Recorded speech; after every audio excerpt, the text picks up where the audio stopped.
Happy birthday to you! That's right, folks. It's the birthday. What's wrong with you? Feliz cumpleaños a ti. The hell was that? Well, we figured that eventually you're going to have to hear about birth year razors. Oh, right. So today we're talking about your birthday and how to figure out your birth year razor. Right. All of this and more on today's episode of I'd Rather Be Shaving. Wicked. You know.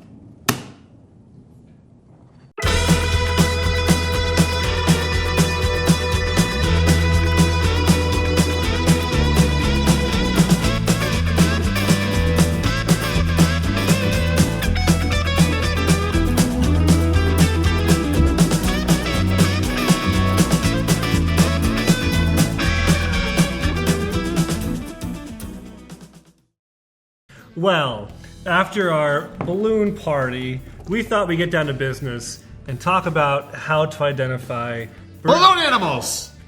You want to see some balloon animals? Yeah! Okay. Get your mouth to work on something else. Birth year razors. So I think it's one of the most common requests out there. I mean, people are nostalgic. Double-edged razors itself are pretty nostalgic. You're thinking about your dad used to using an old razor, your grandfather, these... Your birthday. Yeah, your iconic like childhood memories, and you get to thinking like, man, if only I could find the razor my dad used, or what razor did my grandfather would he have been using during 1931? What razor did my grandfather propose my grandmother with? What razor was on the honeymoon night? What was my bar mitzvah razor? Are you Jewish?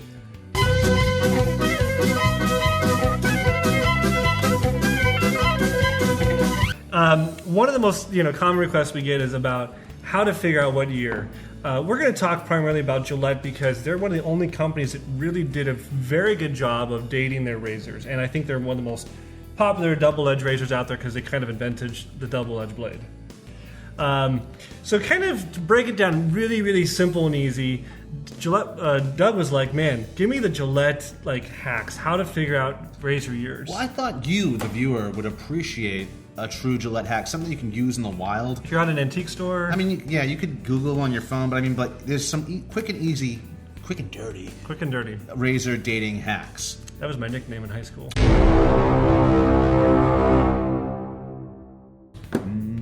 Yes, it was actually. It was quite sad.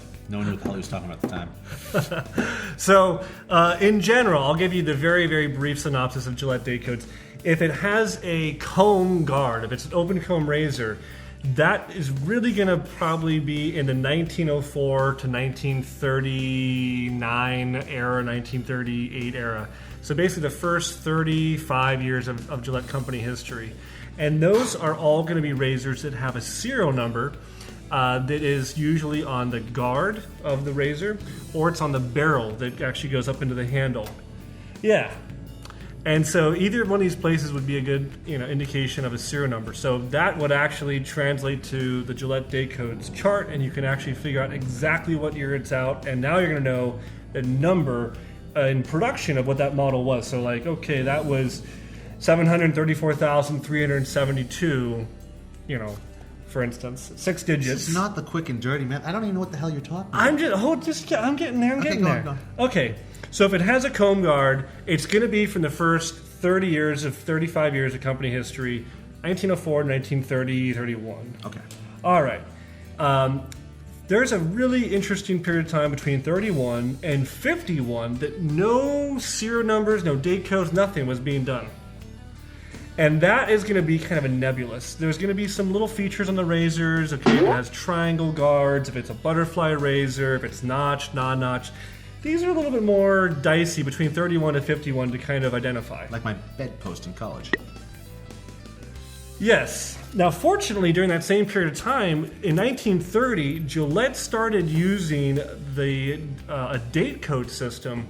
They actually first started putting their blades. So if you have an old Gillette razor, you can actually look the blade itself. You can look at up in the top corner underneath the Gillette logo. You'll see a letter and a number.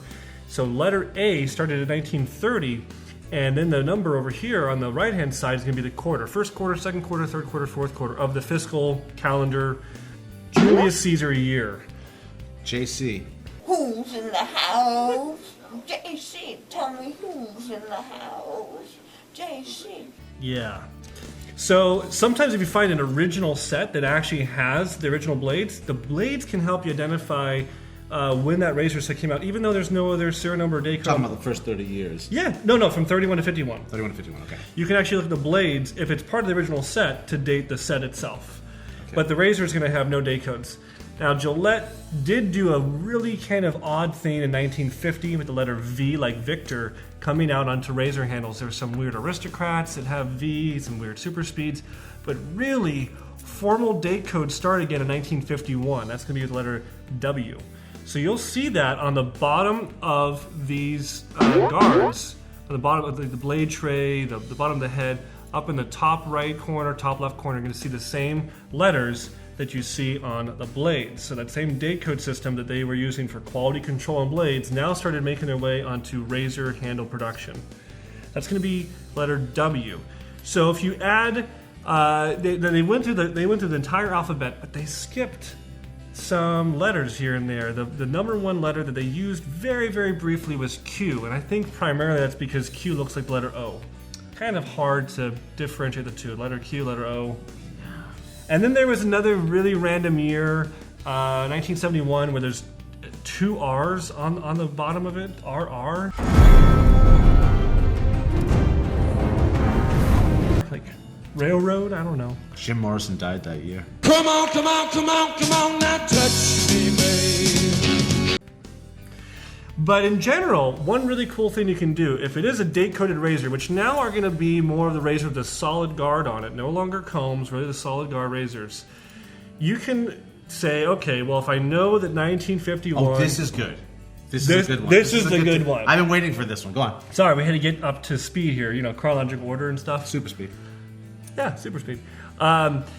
So if 1951 is W, and we add another 25 letters of the alphabet, that's excluding the letter Q again, so that's going to be 51 plus 25, which is going to be 76. So you'll see W appearing again in 76. So if you always just have in the back of your mind that 1951 is W, you can just add up throughout the years and get to your date that you always wanted. The other number I'm just always thinking of is 1960's letter F. I don't know why. That just sticks in my head, letter F, 1960. But that's kind of... And now it'll all stick in your heads. Yes. Letter F, 1960. That's right. So that's kind of a really, really fast way if you're out antiquing and you're like, man, I see a date code, or I see a solid guard, it's going to probably have a date code, or if I see a comb, that's going to be probably a serial number. The serial number ones from the past, man, that's pretty hard to really try to just remember a random number. But the date codes, the alphabets are pretty easy to kind of do some quick math in your head. If you are into numbers, though, and memorization, you can actually photocopy what you find on Badger and Blade, your website, Razor Archives, or the date codes, put them in a Ziploc bag and tape them inside your shower. And instead of reading the back of the shampoo bottle every time you take a shower, I'm telling you, this is what I used to do in college.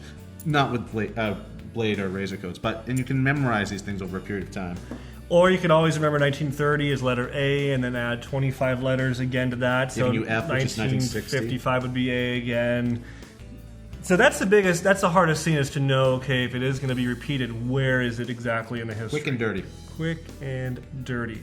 But I mean, let me ask you a quick question. Like, did you ever get into the birth year razor thing? Like, did you look out for your birth razor? That wasn't a quick question. That was average speed question. I never really get into that. I mean, I was always fascinated with people that did. I get into other birth date type things. Like what? Well, some might guess blades after our little talk here, but belt buckles. Belt buckles. Yeah, I collect birthday belt buckles. How many birthday belt buckles do you have? One. And it's safety razor related. Check this out. Wow. Can you see that? 1976. That's Gillette. See Yeah. that bird right there? That's Sharpie. That is Sharpie. Sharpie was Gillette's mascot. How you fix for blades? Look sharp, feel sharp, be sharp and listen, mister. How are you fixed for blades? Do you have plenty? How are you fixed for blades? You better check. Please make sure you have enough, cause a worn out blade makes shaving mighty tough. How are you fixed for blades? You better look. Gillette blonde blades we need. But this is from 1976. It's my birth year belt buckle. And Gillette related. So I thought you'd be impressed with that. What do you got on your belt buckle, Nothing. Matt? Nothing. I have a belt. Win for Doug.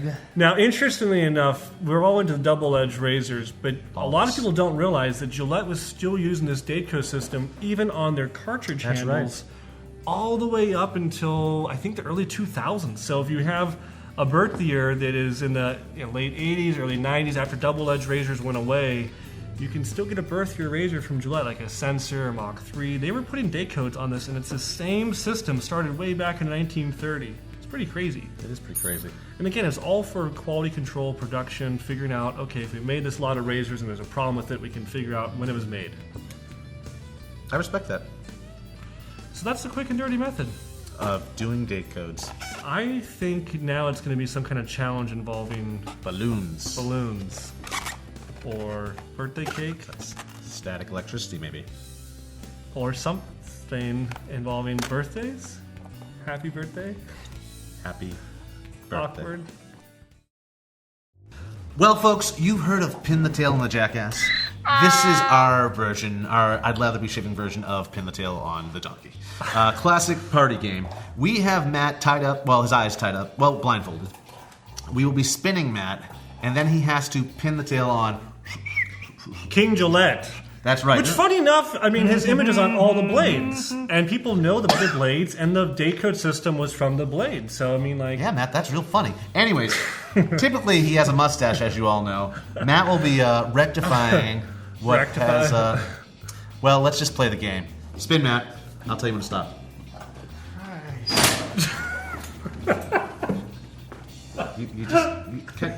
Stop. all right, are you ready? I'm ready. No.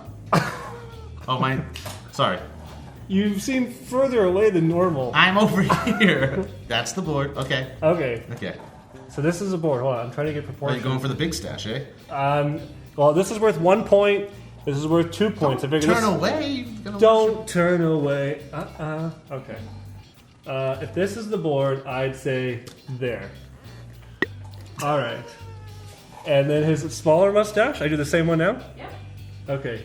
Smaller mustache again. If that's the board, there. Well, there you have it, folks. This mustache has a mustache. That's how badass King Caesar is. Dude! And my accuracy's pretty good. That was the middle. Toro! That wasn't bad. No, if that's what you were trying to do, that wasn't bad. Well, I'd like to see you do better. Your turn. And now for Douglas's attempt, which he'll probably fail at. And go.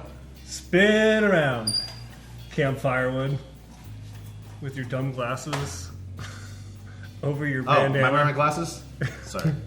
Yeah, I don't want you cheating. Right. Okay, so. I only have one mustache, right? That's the big one. Okay. That's real cute. Great. Okay. I might also add that before this episode, we filmed a drinking episode, and the spinning thing. This is just some form of torture. Okay, let's What we do for you. Okay, so.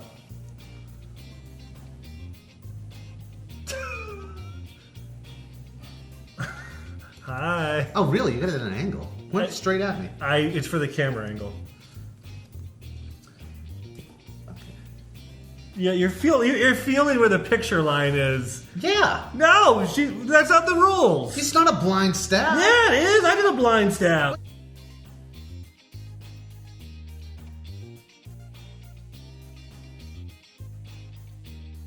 But you're a jackass. Like, Come on. No. Let me feel it. No.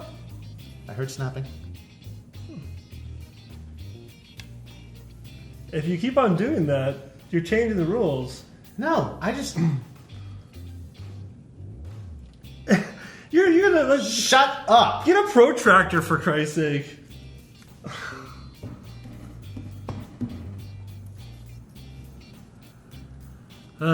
You and You flipped it upside down, didn't you? what? Yeah, you can see then. No, I can't see.